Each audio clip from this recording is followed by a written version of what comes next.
예, 오늘은 83문부터 85문을 살펴보겠습니다. 지난주에 살펴본 대로 하나님의 계명을 온전히 지키지 못하는 것은 죄고, 그렇게 온전히 지키지 못하는 자들은 하나님으로부터 진노의 형벌을 받게 됩니다. 이 생에서의 비참함을 당하게 되고, 영적인 죽음, 육신의 죽음, 그 다음에 영원한 지옥 죽음을 당하게 되는 거죠. 그랬을 때에 오늘 83문부터 85문을 통해서는 그 하나님의 계명을 지키지 않은 죄가 가증스러운 것들이고, 그로 인해서 진노의 형벌을 받는데, 그 진노의 형벌을 피할 수 있는 길을 하나님께서 또 우리에게 마련해 주셨습니다. 그것이 어떤 것인지에 대해서 살펴보는 시간을 갖겠습니다. 제83문, 율법을 어기는 일은 모두 하나같이 가증스러운 일입니까? 답, 어떤 죄는 본질적으로 악하고 여러 가지 무서운 죄로 발전하기에 하나님 보시기에 다른 죄보다 더 가증스럽습니다. 좀 더 살펴보겠습니다. 죄는 하나님을 거역한 것이고 진노케 하는 것이기에 모두 가증스럽지만 어떤 죄는 더 가증스럽습니다. 그러니까 우리가 분명히 여기에서 오해하지 말아야 될 것은 어떤 죄는 덜 가증스러우니까 하나님이 그냥 지나치신다. 그렇지 않습니다. 모든 죄들은 다 가증스럽습니다. 그래서 아무리 작은 죄일지라도 하나님으로부터 영원한 지옥 형벌을 받는 거예요. 그런데 인간들이 짓는 모든 죄들이 다 가증스럽지만 그 중에서 어떤 죄는 더 가증스럽다라는 것은 우리가 그렇게 생각할 수 있는 것이죠. 그럼 예를 들어서 어떤 죄들이 그렇게 더 가증스럽나? 몇 가지 예를 좀 들어보겠습니다. 첫 번째로는 십계명의 첫째 돌판 1부터 4계명이 기록되어 있죠. 첫 돌판을 어기는 죄는 둘째 돌판 5번째부터 10번째 계명을 어기는 것보다 더 가증스럽습니다. 이 십계명 첫 번째부터 10번째 계명을 어기는 것은 모두 하나님 앞에 가증스러운 거예요. 그러나 첫 번째 돌판, 하나님과 관계된 부분에 대한 계명을 어기는 것은 인간에 관한 그 계명을 어기는 것보다 더 가증스럽고 더 악한 것이죠. 모두 다 악한 죄고 가증스러운 죄인데 이제 하나님에게 범죄하는 것이 더 악하고 더 가증스럽다. 이것을 말하는 거예요.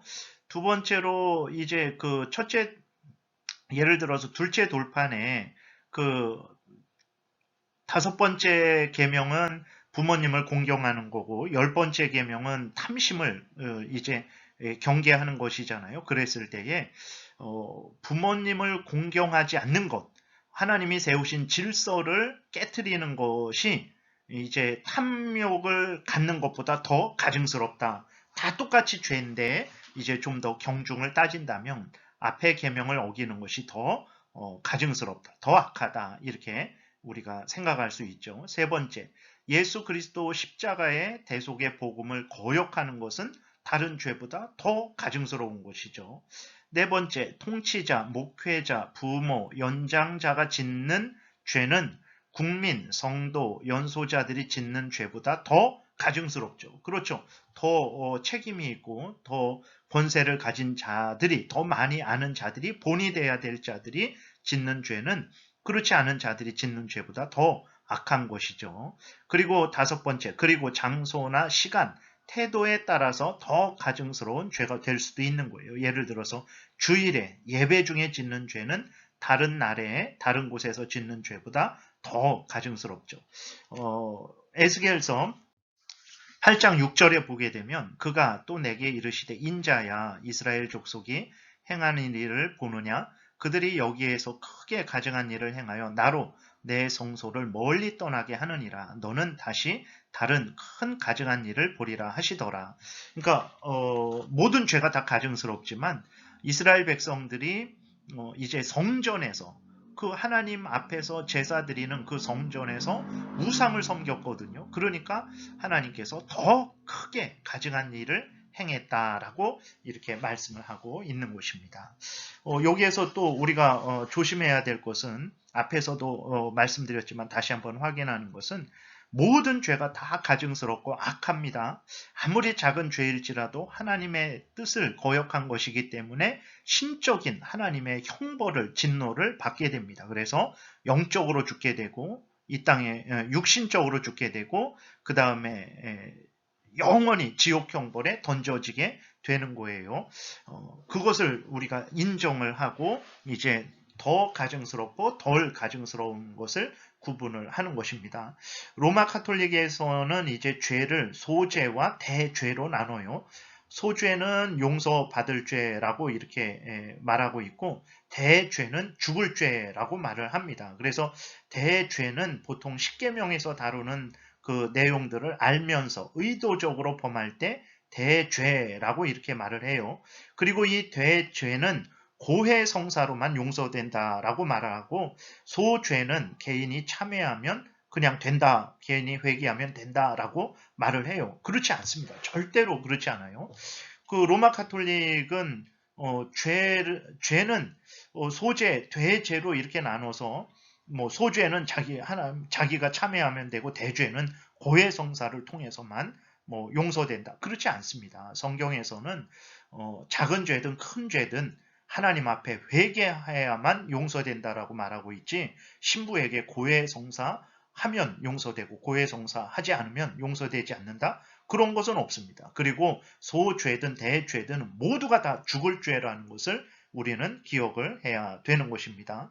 모든 죄들은 다 죽을 죄들이고 다 가증스러운 것이고 예수 그리스도의 보혈로 정결케 돼야 된다는 것을 우리가 늘 기억을 해야 되는 것입니다.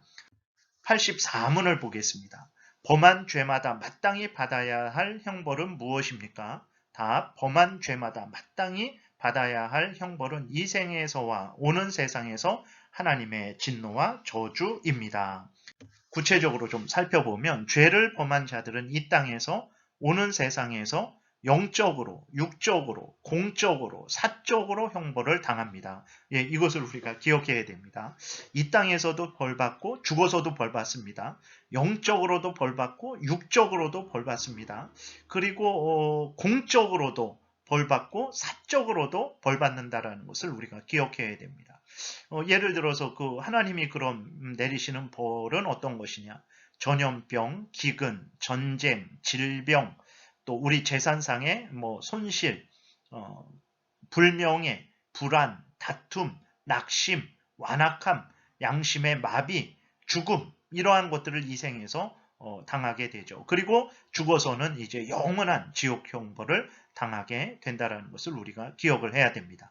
마태복음 13장 41절 인자가 그 천사들을 보내리니 그들이 그 나라에서 모두 넘어지게 하는 것과 또 불법을 행하는 자들을 거두어내어 풀무불에 던져 넣으리니 거기서 울며 이를 갈게 되리라. 하나님이 이제 불법을 행한 자들에 대해서는 반드시 형벌하신다라는 것을 말씀하고 있는 거예요.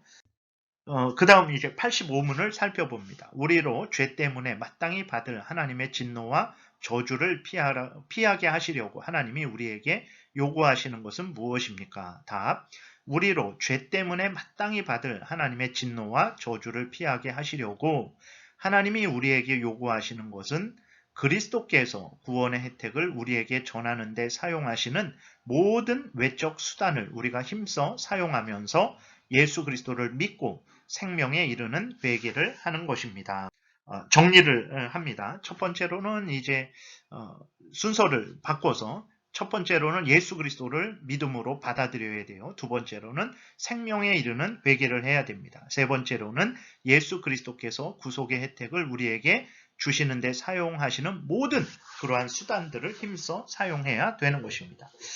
첫 번째로 예수 그리스도를 믿음으로 받아들여야 됩니다. 하나님이 내리시는 그 진노의 형벌을 피하고자 하는 사람들은 예수 그리스도를 믿어야 돼요. 왜냐하면 하나님께서는 예수 그리스도를 믿는 자들의 죄를 예수 그리스도가 대신 담당한 것으로 여겨주십니다. 그리고 예수 그리스도를 믿는 자들의 죄를 용서하시고 예수 그리스도의 피로 정결케 해주시고 예수 그리스도의 의를 덧입혀 주시고 의롭게 여겨주시기 때문에 그렇습니다. 예수 그리스도를 믿는 자에게 이러한 은혜가 내리게 되는 것이지 예수 그리스도를 믿지도 않는데 이런 은혜를 받지는 못합니다. 두 번째, 생명에 이르는 회개를 해야 됩니다. 죄 용서함의 약속은 오직 회개를 통해서 얻어진다라는 것을 기억을 해야 되는 거예요. 회개해야만 죄를 용서받습니다. 회개 자체가 능력이 있어서 회개가 죄를 용서해 주는 게 아니에요.